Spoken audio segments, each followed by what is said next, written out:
A wise man once said that there are two ways of living your life. One of them is by giving 150% to one thing, and you don't have a life, you don't have a family, you don't have kids. And the other way to live your life is by being 80% at a couple of things. But that ensures that you have a life, you have kids, you can go out with your family, you can also go out with your friends on a vacation.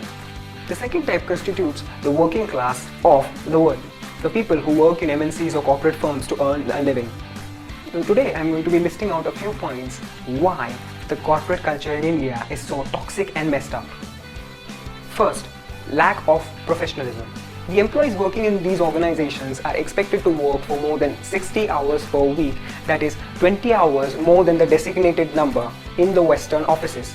The problem is that even though they work for 60 hours per week, they're expected to work overtime, and it is seen that a person who is working overtime is more dedicated to the company. The other problem is that overtime is hardly paid. Instead, these employees are also expected to work on occasions such as Diwali, Holi or Ganesh Chaturthi. That is where I think that the Indian corporate culture lacks professionalism. Second, salary issues. The salary in these corporate firms is based on the designation and the amount of experience that they bring in. It is not based on the amount of hard work that you are putting in day in and day out. That is where a mid-level employee or a fresher has to work so hard to get the money that they actually deserve. Third, hesitation to work from home.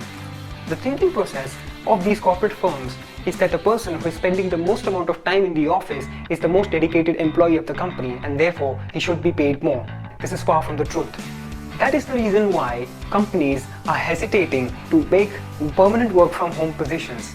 Finally, in the post-COVID-19 world, this scenario might change, and that will enable these corporate firms in having a wider and bigger job market.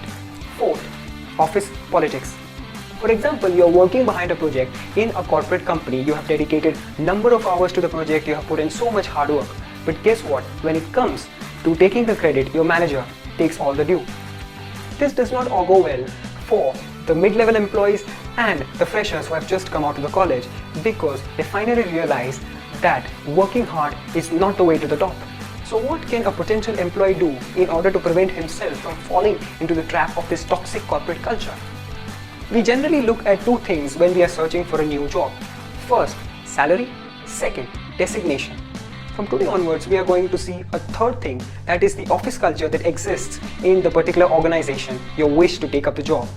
You can contact the past or the current employees of that particular organization from websites such as LinkedIn and Glassdoor and take reviews from them about the office culture that prevails. With that piece of valuable information, it is up to you to decide whether or not to take up the job.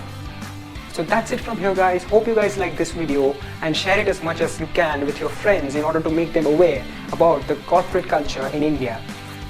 Till then, this is Mohit signing off. Audio Jungle.